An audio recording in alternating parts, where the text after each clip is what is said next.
એટલે નાના નાના સંજોગો પરિસ્થિતિને આપણે એટલી બધી ડાઉટથી જોઈએ છે, કારણ કે આપણું mind is weak, is cheap, is mean. એટલે આપણે તરત ડિસ્ટર્બ થઈ જઈએ છીએ. આવું કેમ થયું? નહોતું થવું જોઈતું. આવું કેમ થયું જે બરોબર નથી? Yes or no? Setback, failure અને ફોલ તો જીવનનો એક ક્રમ છે. અને some of the best lessons you learn from that. જીવનમાં મોટી પછડાટ ના આવી હોય તો ભગવાનને એકવાર પ્રાર્થના કરવી કે એવો સંજોગ મારા જીવનમાં આવે કે મોટી પછડાટ આવે, એવી પ્રાર્થના કરવી. આવી પ્રાર્થના તમને પૃથ્વી ઉપર કોઈ નહીં શીખવાડે, હું શીખવાડું છું. આપણને એમ જ પ્રાર્થના કરીએ છીએ, ભગવાન બધું મારું સારું થાય ને, દીકરાનું લગ્ન થઈ જાય ને, દીકરી સુખી થઈ જાય ને, છોકરો પરદેશ ભણવા જાય ને, ધંધો સારો ચાલે ને, એવી જ પ્રાર્થના કરીએ છીએ. કોઈક દિવસ તો જીગર રાખો કે ભગવાનને એકવાર કહું કે એવા સંજોગો જીવનમાં ઘડો કે પછડાટ આવે, સેટબેક આવે, ફેલિયર આવે તો જીવનની ઘણી બધી સ્પષ્ટતાઓ, વ્યક્તિઓ વિશે ઘણી બધી સ્પષ્ટતાઓ તમારા મનમાં આવશે. તો વ્યક્તિ ઓળખવાની પારખ એટલે પરખ તમારી બદલાઈ જશે. એક ક્ષમતા જુદી કક્ષાએ પહોંચી જશે. સંજોગ અને પરિસ્થિતિ તમે હેન્ડલ કરી શકશો. See, what happens with you is 10%. How you take it is 90%. જે બને છે તમારી સાથે એની તો ઇમ્પેક્ટ તમારી પર 10% છે. એ સંજોગ, એ પરિસ્થિતિને તમે કેવી રીતે જોવો છો, કેવી રીતે મૂલવો છો, તમારા જીવનમાં એ કેવી રીતે સ્વીકારો છો, એની ઉપર એનું 90% ઇમ્પેક્ટ રહેલી છે. તો એક સેટબેક કે ફેલિયર આવે. પ્રમુખ સ્વામી મહારાજને લંડનમાં ભવ્ય મંદિર કરવું હતું. ત્યાં લંડનમાં હેરો નામના એક સબબમાં અમે મોટી જગ્યા પણ લીધી. I am talking of early 90s. આજુબાજુના રેસિડન્સે અમારી સામે કેસ કર્યો, સંસ્થા સામે, કે આ લોકો અહીં મંદિર બાંધશે તો રાત્રે 12 વાગ્યા સુધી ઘંટ વાગશે ને, આરતી વાગશે ને, ઢોલ વાગશે તો અમારી પીસ એન્ડ પ્રાઇવસી ડિસ્ટર્બ થશે. એટલે 12 વાગ્યા સુધી કોઈ નથી વગાડતું, અમારે ટાઈમ નથી. અને અમે કહું ભારતમાં આવો, અમારા મંદિરો જુઓ, રાત્રે 9 વાગે તો મંદિર શાંત હોય છે, થઈ જાય છે, ઠાકોરજી પોઢી જાય છે. સ્ટીલ કેસ ચાલ્યો અને અમે તમારી સિગ્નેચર લઈ આવો, કન્વિન્સ કરીને લોકોને. વધારે સિગ્નેચર કોણ લાવે છે? એટલે સાહજિક છે, એ લોકો લોકલ્સ હતા ને અમે ઇમિગ્રન્ટ્સ હતા, એટલે વધારે સિગ્નેચર એ લોકોને મળી. કંઈક એ મોટી વાત રાખીને કોર્ટે જજમેન્ટ આપ્યું કે BAPS સંસ્થા અહીંયા મંદિર નહીં બનાવી શકે. Full and final judgment. Now listen carefully. Pramukh Swami મહારાજ બરોડામાં હતા અને લંડનથી અમારા ટ્રસ્ટીશ્રીઓએ ફોન કર્યો અને કહ્યું પ્રમુખ સ્વામી મહારાજને કે સ્વામી, આપણે કેસ હારી ગયા છીએ અને હવે આપણે ત્યાં મંદિર નહીં કરી શકીએ. અમારા વડીલ સંત પૂજ્ય વિવેક સાગર સ્વામી સામે જ ઊભા હતા, એ આ પ્રસંગના પ્રત્યક્ષ સાક્ષી. પ્રમુખ સ્વામી મહારાજના કાને આ શબ્દ પડ્યા કે we have lost the case and it is a full and final judgment. પહેલો રિસ્પોન્સ પ્રમુખ સ્વામી મહારાજનો, જો આ સંજોગ અને પરિસ્થિતિમાં અભિગમ કેવા રાખવા. એક સેટબેક તો આવ્યો લાઈફમાં, મોટો ઝાટકો તો આવ્યો. પ્રમુખ સ્વામી મહારાજે ઝાટકાને કેવી રીતે લીધો ને એ આપણે શીખવાનું છે. એ જીવન છે. પ્રમુખ સ્વામી મહારાજના ચહેરા ઉપર એક લકીર પણ ફરી નહીં, નોટ અ સિંગલ વ્રિંકલ ચેન્જડ. પહેલું વાક્ય પ્રમુખ સ્વામી મહારાજ બોલ્યા, જેવી ભગવાનની ઈચ્છા. આ શબ્દોમાં બહુ તાકાત છે. બીજું વાક્ય પ્રમુખ સ્વામી મહારાજ બોલ્યા કે આપણે આપણો પુરુષાર્થ કરી લીધેલો, હવે જે પરિણામ આવ્યું એ આપણે સ્વીકારી લેવાનું. કેટલી સ્થિરતા રહે. આપણે આપણો પુરુષાર્થ કરી લીધો, બધા રિસોર્સિસ આપણે કામે લગાડી દીધા, હવે પછી જે પરિણામ આવ્યું એ આપણે સ્વીકારી લેવાનું, કારણ કે એનાથી વિશેષ તો આપણે કંઈ કરી શકીએ એમ હતા જ નહીં. અને the third thing is determination. પ્રમુખ સ્વામી મહારાજે કહ્યું કે આપણે નક્કી કર્યું છે કે અહીંયા મંદિર કરવું છે, એટલે કરવું તો છે જ. બીજી જગ્યા શોધવા માંડો, કરશું.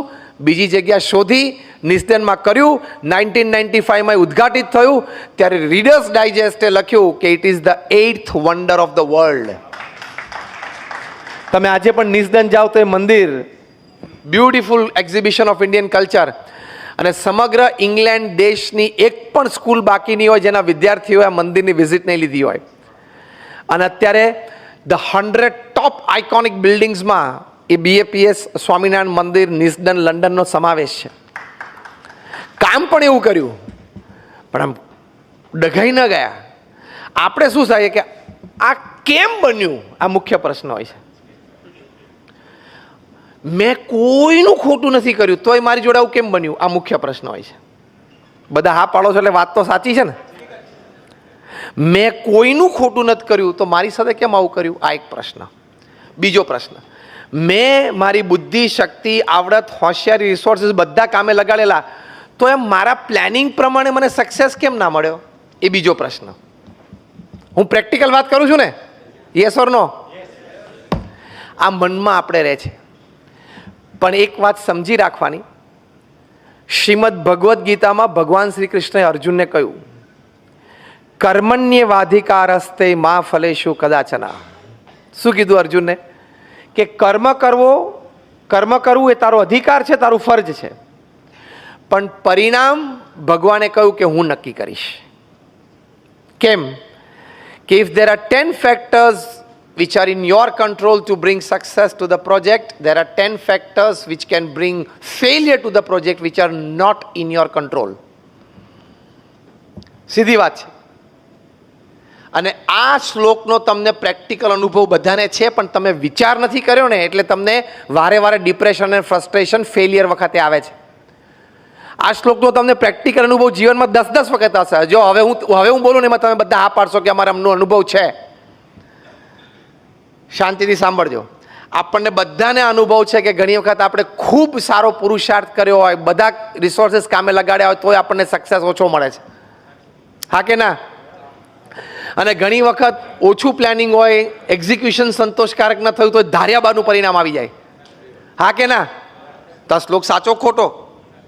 કે ભગવાને કહ્યું કે તું કર્મ કરે જા, પરિણામ હું નક્કી કરીશ. પણ આપણે એનો વિચાર નથી કર્યો. આ વિચાર હોય તો કોઈ દિવસ સંજોગ અને પરિસ્થિતિમાં આપણે જરાય ચલાયમાન ના થઈએ.